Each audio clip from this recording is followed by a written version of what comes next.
اللہم صلی علی محمد وعلی آل سیدنا و مولانا محمد مبارک وسلم۔ حضرت ام عائشہ صدیقہ رضی اللہ تعالی عنہ فرماتی ہے کہ اللہ تبارک و تعالی 15ویں شعبان کی رات کو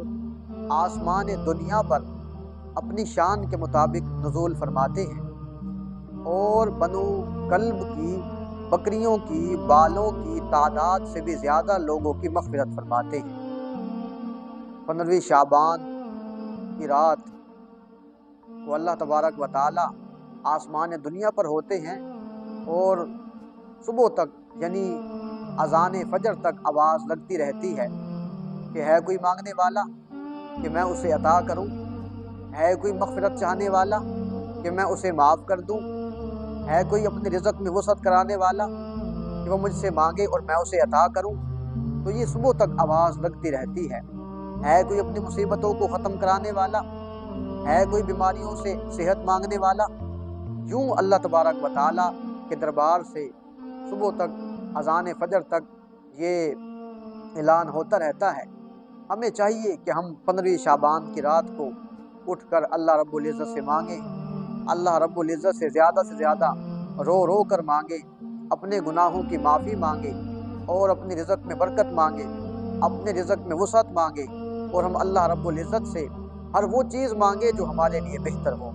ربنا آتنا فی الدنیا حسنہ وفی الآخرۃ حسنہ وقنا عذاب النار، یہ دعا بار بار مانگتے رہیں اور اسی طریقے سے سبحان اللہ وبحمدہ، سبحان اللہ العظیم کی تسبیحات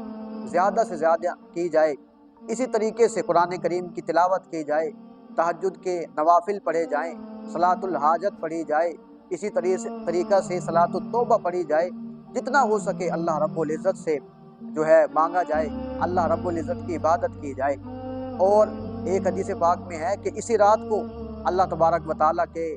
سامنے سارے کے سارے پورے سال کے یعنی پچھلی 15ویں شعبان سے لے کر اب تک جو کسی نے نیکیاں کی ہوں گی وہ اللہ تبارک و تعالیٰ کے سامنے پیش کی جاتی ہیں۔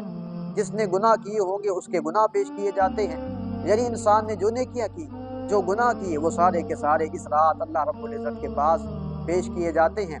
اللہ تبارک و تعالی ہم سب کو نیکیاں کرنے کی توفیق عطا فرمائے اور اس رات میں اللہ تبارک و تعالی لکھ دیتے ہیں کہ کس نے اس پورے سال میں یعنی اگلی 15ویں شعبان تک کون دنیا میں آئے گا، کون سا بچہ دنیا میں آئے گا، کون سی بچی دنیا میں آئے گی، یہ لکھا جاتا ہے۔ کس کو کتنا رزق دیا جائے گا یہ لکھا جاتا ہے، کس پر کیا مصیبت آئے گی، کیا تکلیف آئے گی، کیا پریشانی آئے گی، سارا کچھ لکھا جاتا ہے۔ کون دنیا میں رہے گا اور کون دنیا سے چلا جائے گا، یہ سارا کا سارا یہ پورے سال کا نظام لکھا جا چکا ہوتا ہے، فرشتوں کے حوالے کر دیا جاتا ہے کہ یہ نظام ہونا ہے پورے سال میں۔ تو ہمیں چاہیے ہم اللہ رب العزت سے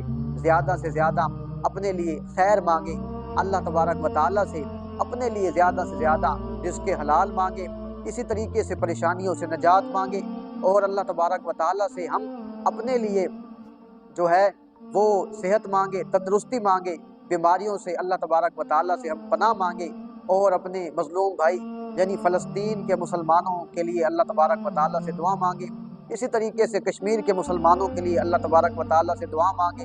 جہاں کہیں مسلمان مظلوم ہیں، پریشان حال ہیں، ان کے لیے اللہ تبارک و تعالیٰ سے زیادہ ہم دعائیں مانگیں۔ اللہ تبارک و تعالیٰ ہم سب کو اس رات میں زیادہ سے زیادہ عبادات کرنے کی توفیق عطا فرمائے، اللہ رب العزت کو منانے کی توفیق عطا فرمائے اور اللہ تبارک و تعالیٰ ہمیں پورا سال نیک کام کرنے کی توفیق عطا فرمائے۔ وما علینا الا البلاغ المبین۔